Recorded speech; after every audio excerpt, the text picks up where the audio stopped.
Welcome back, City Builders. Kodiak the Kodiak here. In today's video, we're going to be going over the last 2 words of the week because I have been a little sick. So we're going to get fully caught up and we're going to go over the most recent patch. We already did a video on that, which will be up in the annotations up above, but that was mostly reading and summarizing what we assumed to be the patch notes. And now we're going to break down all of the things that were actually included in the patch, as well as some secret changes that you might not know about. Before we dive on in, over 80% of you are not subscribed who watch my videos, so make sure you hit that subscribe button if you enjoy the content. So before we get started, make sure to subscribe, hit that like button, and don't forget to turn on notifications so you can keep up to date with all the City Skylines 2 news, tips, and tricks. Without further ado, let's get started. So before we dive into these words of the week recaps, as well as more of a patch notes breakdown, I just want to let you guys know that we're not going to be covering any of the mods or new maps that have come out in the past few weeks in this video specifically. I will have a video that will come out on Sunday at the normal time that we usually upload videos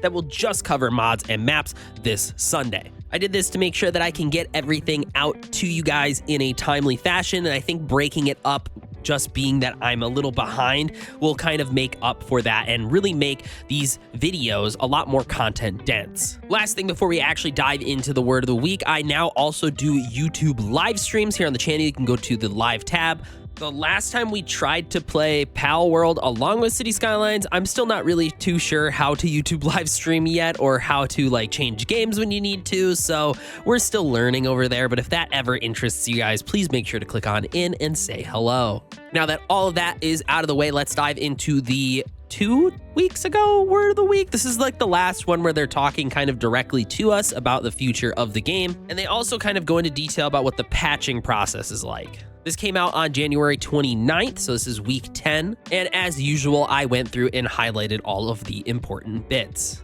So they start off by saying, let's talk about the patching process and the upcoming patch landing soon for City Skylines 2. This obviously already came out, but I still think it's important to kind of go through here and read certain sections of it because it kind of gets us a better understanding of what's going to be happening and when. That's one of the benefits of me going through and highlighting these specific sections of the words of the week, because there's some stuff that just gets covered in the patch notes later, or we already kind of know happened. So there's stuff that we just don't need to read over or make content on. So let's dive on in by saying patching the game is something we usually try to combined with upcoming releases and only work on solely bug fixing patches if we don't have suitable releases that we can wait for. Or the fix is critical to release as fast as possible, a so-called hotfix patch. So something like a game-breaking bug, for example, would require a must-fix hotfix patch. You may remember the free updates associated with DLCs released in City Skylines, and in the long term, that is the goal with the sequel as well. So they are confirming that there's going to be free LC or free updates that come with the DLC launches in City Skylines 2. They also then state earlier in the paragraph that patches are something that won't happen that frequently, and this is actually really good for modders. This is taking modders into consideration here, because you don't want a game that's constantly patching and updating itself, because what that does in the long term is prevent modders from making changes to their mods, because their mods are going to be constantly breaking due to different patches and changes that will affect the game. So this is actually something that's really good for the modding scene, is when they bundle all of these changes into one big patch, because then that's only one time every few months that modders have to go through and make sure that their mods actually work, rather than making it a bi-weekly or weekly thing if they're constantly putting out new patches that could break certain mods here and there. So the next important bit is if we scroll down here and we go to, we worked at a fast pace after the release last October to get as many fixes as we could. They definitely put out a pretty frequent amount of patches right after the game came out to kind of fix more of the catastrophic bugs that did exist in the game. There's obviously still a bunch there, but they were pretty fast at patching those before. Patching the game so often does take resources in and of itself, so we opted out for less frequent pace to focus on bigger additions and more impactful updates in the future. Patch 1.0.19 is the last standalone bug fixing patch for now. The next time the bug fixes will be joined by the first of modding support for the game, albeit It will not be the final version, but a public beta one, as mentioned last week. So the PDX mod version that we are going to get access to, which I think the timetable for that was March, will be a beta version, something that we've kind of already known. They've talked about this before, that the version we're going to get in March is a beta one, but it will still be one that modders can access, use, and you, the user, will be able to download from. We're working on a wide variety of fixes and improvements on top of missing modding support and platforms. So they're talking about consoles here. These issues are sorted based on the level of severity and the time it takes to implement them, so we can churn out as many improvements to the game as possible with the time and resources we have available. I think this line's pretty important to understand at least a timetable for the game. I think a lot of people think City Skylines, they think of Paradox, they think big, large company that makes millions and millions of dollars, but Colossal Order isn't actually that big of a developer. It's something like 30, 40 people, and you can't just like throw people at the problem without onboarding them and not thinking that they're not going to slip up, mix up a line of code here, and like cause a catastrophic failure. So they do have a limited case of things that they can actually affect and change and fix in the certain timetable that we have access to. And another thing that could happen is if they go to fix something that seems really simple on the surface, like we might notice that, I guess right now a really good example is that my postal system is still just not working super great. I don't know if that works in your guys' cities, but it doesn't work super great in mine. But the surface level issue might just be fixing postal, but that might cause some other changes in the back end of the code that could affect a bunch of other systems in the game. And it can lead to a domino effect of changes that could require other things get fixed, which could take even more time and resources that could be better spent, I don't know, going towards modding support, for example. So they do have to pick and choose their battles, and I guess I understand that concept from the way they're explaining it. So if we scroll down a bit more, they say that this can take a couple days to a few weeks depending on the size and content of the patch. They basically go over the patch cycle here if you guys are interested in learning about what goes into creating a patch for City Skylines, but this is pretty typical for most video games as well, just in general, regardless of the developer size. There's usually a patching phase where they go through and they actually fix it, and then they send it out to QA testers, and the QA testers actually go and test that version of the game to make sure that there's nothing catastrophic or issues with it. Now, obviously, some things slip through the cracks, and sometimes, you know, developers might say, like, with the QA testers, here you go, and the QA testers might go, yeah, but you've created this bug, and the devs might go, yeah, well, that is a product of like 5 different changes, and we're okay with this one new bug in exchange for the 5 fixes. So that's what we're going to take, and then they sometimes push it out. So, and that can sometimes take a long time to go through and properly QA test specific patches depending on how much is in there. And since they space those patches out,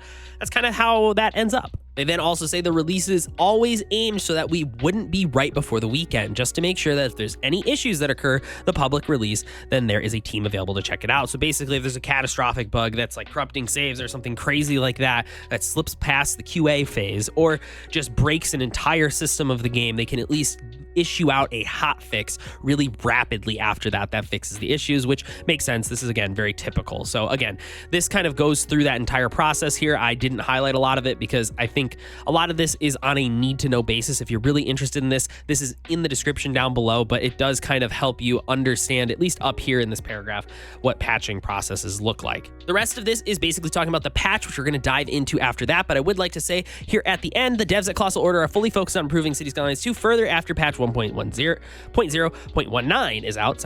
Actions speak louder than words, so we'll keep pause on these weekly posts and be back to cover content in the next patch release for the game. This was a lie.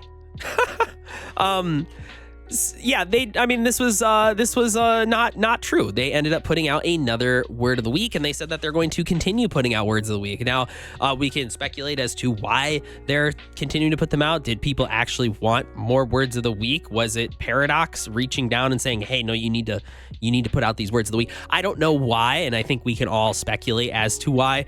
A bunch of different reasons, but they said that they weren't, and they still are. So we'll have plenty of content over here to cover for the future weeks. My humble opinion on this is that the City Skylines community is getting a little toxic. And I think it would have done a lot of good if they kind of just put their head down and fixed a bunch of the problems and stopped reaching out to the community to try to convince everybody that they aren't the bad guy. Now, I don't think that they're inherently the bad guy. I think that they definitely had some flubs in this launch process, and I think that this game should have been labeled as an early access title. And there's definitely some stuff that should have been in there at launch. But it's not like I don't think that this game isn't savable. It's not going to be better in the future. Like, I think 2 years from now, this game is going to be explosive with the amount of content that's going to be available in it, especially from the modding and asset community. And I think that they needed to just be quiet for a little bit and fix the issues that are going on. Not that these probably take that much resources out of the development team's time, but I think being quiet just for a little while probably would have done some good. But they have clearly opted to continue reaching out to the community in these words of the week, so we'll have content for the next few weeks. Now that this word of the week is done, let's move into the patch notes that they talk about so much in this word of the week so we can start to break down some of the things that we went over in the last video. Okay, so here we are in the patch notes. Again, I read through this like an audible version of it when it came out, which is up on my YouTube channel and up in the annotations up above, which I've already mentioned previously. So I've gone through and highlighted things that I want to make extra comments on, or things that I've specifically noticed have changed or maybe haven't changed. They do say up here at the top, which I'd like to remind you guys, if you experience any new issues or still have trouble with something that's been fixed, we'd appreciate a bug report on the forum with the save and player.log file. They even tell you how to find it and access it. It's in your app data folder. It helps us pinpoint the cause, and we greatly appreciate you taking the time to report issues you come across. Sometimes issues are not easily replicatable and they slip through QA testing. So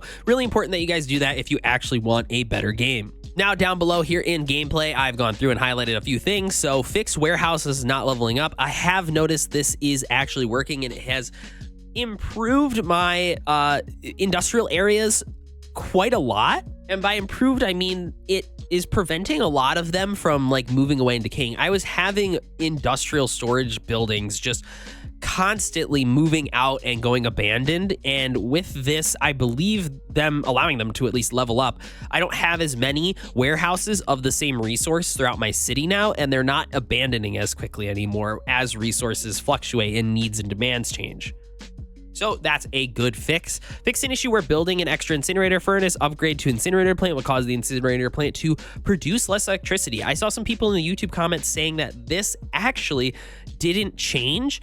I would definitely suggest rebuilding the building, because they do state up here that the fixes to buildings may need to be like rebuilt in order for the fix to come through. So try rebuilding the building, and then if that still doesn't work, then the bug actually doesn't exist, and I suggest that you guys obviously submit a bug report for that. But I have heard some people say that this actually has not been fixed. Fixed coverage of the city service buildings exclusive for the pedestrians is not affecting part of the one-way roads.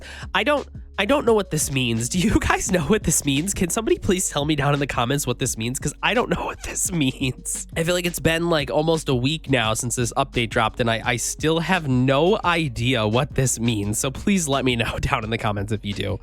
More fixes for Forgotten Dogs. I have a lot less Forgotten Dogs. I had a lot before this last update, and now I definitely don't have as many, so that's a good change, something I did notice.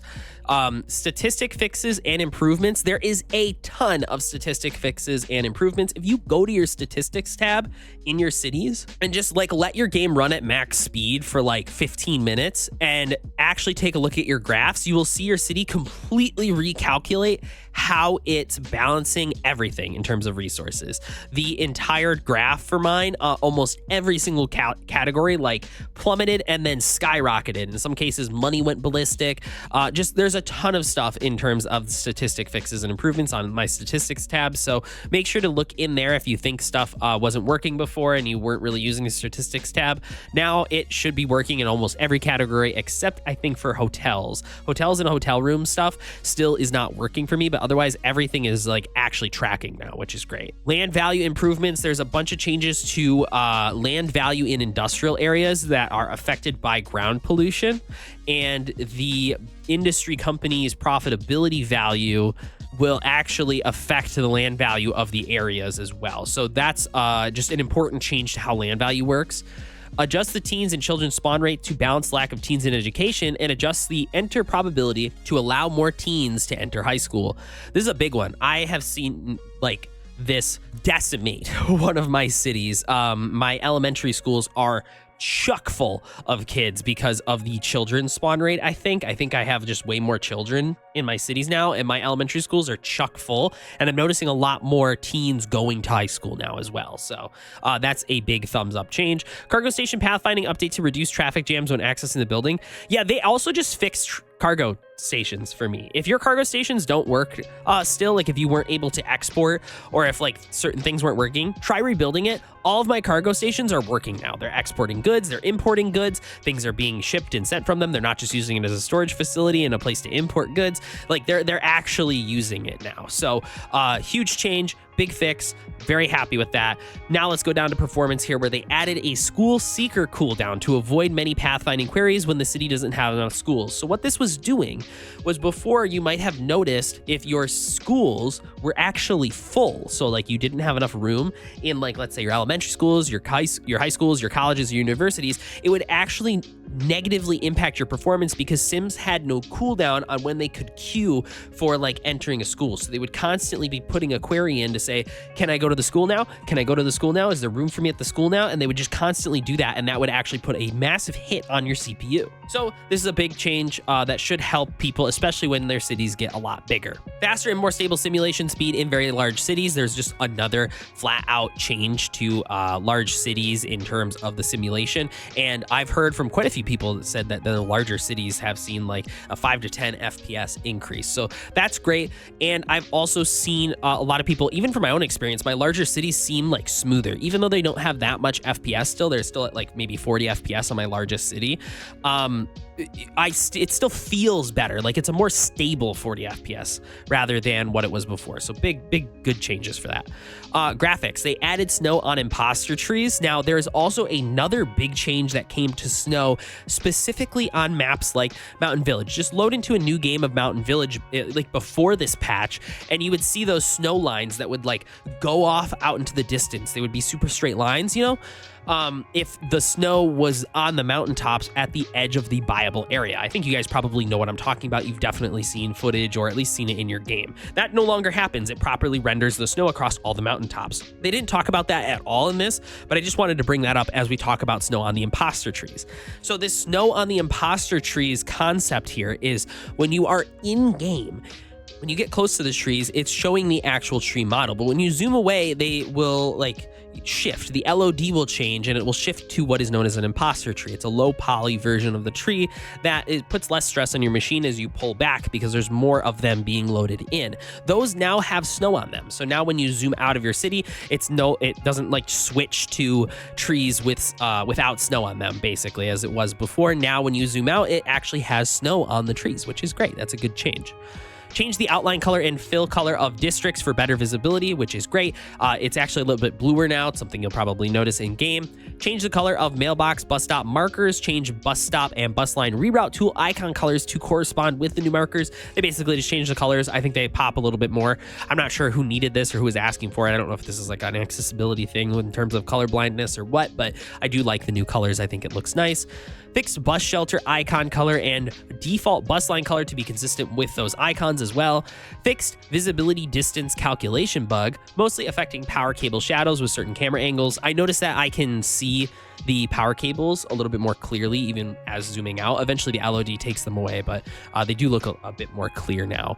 And that's pretty much it in terms of stuff I want to point out about these patch changes that I've actually noticed in my game, or just I felt like needed a little bit more context for them. I do want to add in here that, you know, you do have to let the game run for a little bit for some of these changes to take effect. So just like, I don't know, just get up and walk away from your computer and just like let it run on like 4 times speed for a little bit, just to like let the changes come through. This will be a pretty typical update consistency when it comes to City Skylines 2, probably throughout its life cycle. When updates come, just let your game run for a little while, and you might have to rebuild some buildings that might have been affected. Now, there's also one other sleeper change that kind of got added to the game that I don't think was maybe intended to come in with this build, or they at least forgot to include it in the patch notes. So let's take a look at that one. It is something really simple, but yet really nice. Okay, so here we are in game, and if we actually go over to the new game tab, you'll notice your map screen might look a little different. And if you actually go in here, you'll notice that it's just the vanilla maps on your screen. And that's because up here at the top,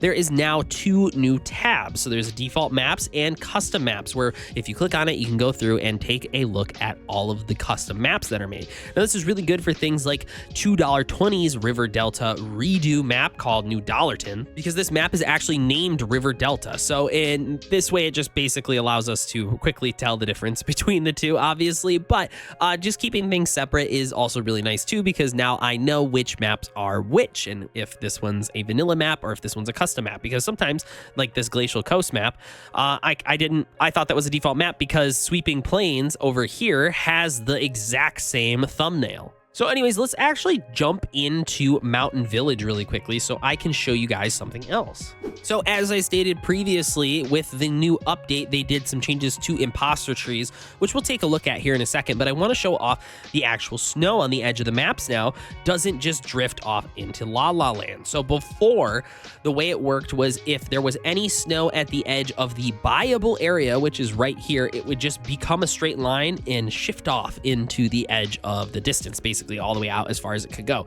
Now it actually just properly generates across the heights of all of the mountains, which is great. That's a super great bug fix that makes a lot of these maps look a lot nicer and a little bit more realistic now as well, because we can actually see snow-capped peaks way out in the distance now instead of just giant lines. So okay, and so I have made the game very snowy, and as we can see, we have our snowy trees here, which was, you know, fixed in the past few updates. But as we zoom out, as you notice, all of the trees that are far away, so these are called imposter trees, and you'll actually see them slightly change right here. You can see it changed to the imposter tree as we zoom out. It's a lower poly version of the tree model. They actually do contain snow on them now, which is a super great and fantastic change, which is the one that I was talking about earlier. There is one slight problem though, because if we zoom into some of these bushes, I don't know if this was in the game before the update, but it is currently here now, and it is something that is quite important.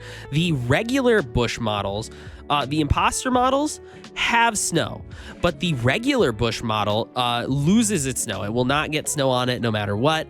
They are just permanently snowless. So that's a little unfortunate, and I hope that one gets fixed next in terms of making the winter environments look a little nicer. And while we're here, we might as well take a look at the districts, because they are now much bluer, as you can see here, which should help for visibility in on certain people's monitors when it comes to brightness. If you can't see very well in the white biomes, you should be able to see this quite a bit better now.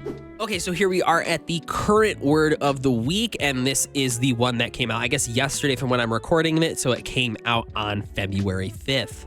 This was the one that they claimed wasn't going to exist, but they said last Monday we'd be taking a break from these weekly posts due to a lack of concrete news, that we wouldn't come back when there's something to share regarding the updates to the game, which I thought was a great idea. I think that's good. Don't just keep throwing stuff out into the wind when you have nothing to show for it.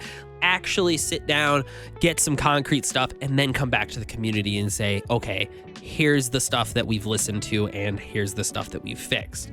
But on Tuesday, I received a call from Sweden. It seems there was an overwhelming amount of feedback from you wanting to hear from us developers weekly. Thank you for all your lovely messages. We really appreciate it. You know, as somebody who pushes out weekly content updates, I feel like I should have wanted more weekly content updates, but I felt like it was maybe better for the game and the community, just for like the toxicity levels to kind of go down, for them to just kind of lay low for a little while. I think would have probably been a really good decision. So I'm not really too sure why they made this call, but I did actually really like this word of the week, and I found it kind of interesting. So I actually think that this approach to the word of the weeks was probably the best thing they could do if they're going to keep doing them. Anyways, let's dive in. So they say, we have been wondering what type of information would be relevant for you to hear about and that we can share freely while waiting for confirmation on updates for the game. Therefore, I asked Colossal Order of Anya to provide us a list of questions that we have received since the release that take a bit more time and effort to answer than a quick reply on social media. Together with the team, we looked at your questions and how the industry and goods simulation works, and here are the answers. Now, a lot of this is stuff that doesn't really need explaining. As you can tell by my highlights, there's like large gaps of like unhighlighted areas, because there's stuff that we kind of should already know if we watched any of the dev diaries from before, or read any of the dev diaries before, or just know from playing the game, that I don't really feel like need repeating. That being said, there is some interesting stuff that even I didn't know about the game. I obviously focus all my content on City Skylines. I'm constantly up to date on all of the mods. I'm reading all of the information that comes directly from Paradox. And I talked to a lot of other content creators, so I even found some of this stuff like, oh, I didn't know that's how that worked, or I feel like I should remind you, the community, how this system works. So they start off with this question here: how do importing and exporting actually work, and what are the thresholds for exporting goods? So again, there's some stuff in here that I didn't really feel like was necessary to re-repeat, but they do say that some city service buildings require resources to operate, and this is more of just a reminder that, you know, when they build certain buildings like concrete is necessary, or rocks are necessary to build certain buildings or to furnish office companies, for example, they do in fact need furniture. So even to build structures, they need certain resources to exist. And that can wildly fluctuate how your industries work and zone in as well. If you're building a lot of, you know, residential areas and you're zoning in industry at the same time, you might end up with a little bit of an influx of something like furniture, for example, being built in your city because your city's trying to, you know, kind of match that need and demand.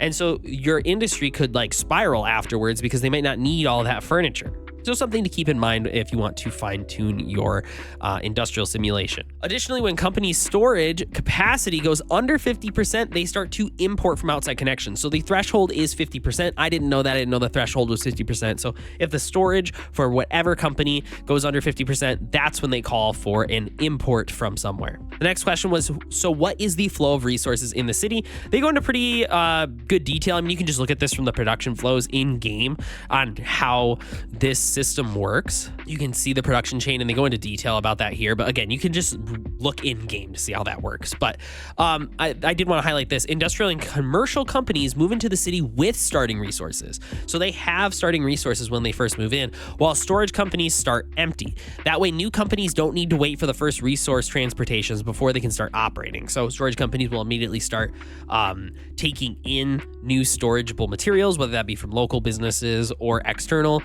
imports and exports, and commercial companies already come in with things like video games, for example, to already start selling. The companies won't get more free resources after that, so they need resource deliveries to operate after that. So I found that kind of interesting. I don't know that I'll ever play a factor in anything, but it's just kind of a good thing to know about the simulation as things move on in the game's life. An important part of a successful production chain is resource transportation. They do go into how that happens here, and I think this is a good paragraph to read through. The physical resource goods are always carried by truck in the end, and they're deducted from storage when a pickup is scheduled. So trucks don't travel in vain. When buildings spawn, a delivery truck sends out its output resource. The storage should go down. But there's currently an issue with the synchronization. So the resource is actually deducted before the truck spawns to like remove it from the building, basically. We're aware of this issue and looking into a fix. So things are synced up correctly. This doesn't mean that it's not exporting anything from these businesses. It's still doing that. It's just the timing is wrong. So it's removing it before that truck spawns. And if there's an issue with the truck spawning, it just kind of disappears. It's also worth noting that if a vehicle carrying a resource is stuck, then it will despawn, and those resources are sent back to the owner's building where it'll try to send out a new vehicle. So if it does actually end up sending out that vehicle and it ends up disappearing, that resource that vehicle was carrying will go back to the original place it came from and then try to re-queue and send it. The last thing I have highlighted here is that with citizens, the requirement is less strict. So they can either go to a place to buy a good, or they can basically order them through a teleport, which is represented by online shopping, so to speak. Teleporting is a secondary option, but sometimes the agents just can't get to a place that they would go to buy the resource that they need, basically. And in these cases, the resources are then teleported to their household. I think it'd be really cool to expand on this in the future, or with potentially a mod to make the mail service actually have to deliver those resources. So instead of it teleporting the mail, when the mail truck goes to collect the mail, it would also deliver packages or something like that. I think that'd be a really cool system to make the actual simulation a bit more advanced in game. And from what I've heard from modders, it's totally possible to do stuff like that, which is super cool. And one of the really good things about City Skylines 2 is that the framework on the back end is definitely there and built in a way for modders to do stuff like that. So anyways, that is the end of that word of the week. Honestly, I really kind of just wanted them to just kind of keep quiet for a little while and just work on the game and come back to us when they actually had real relevant information to give. But I actually found some stuff pretty interesting in this one, and I hope you guys did too. Anyways, I hope you guys enjoyed the video. I'll let you guys get on with your day now. I've been Kodiak the Kodiak, and I'll catch you guys in the next one. Deuces.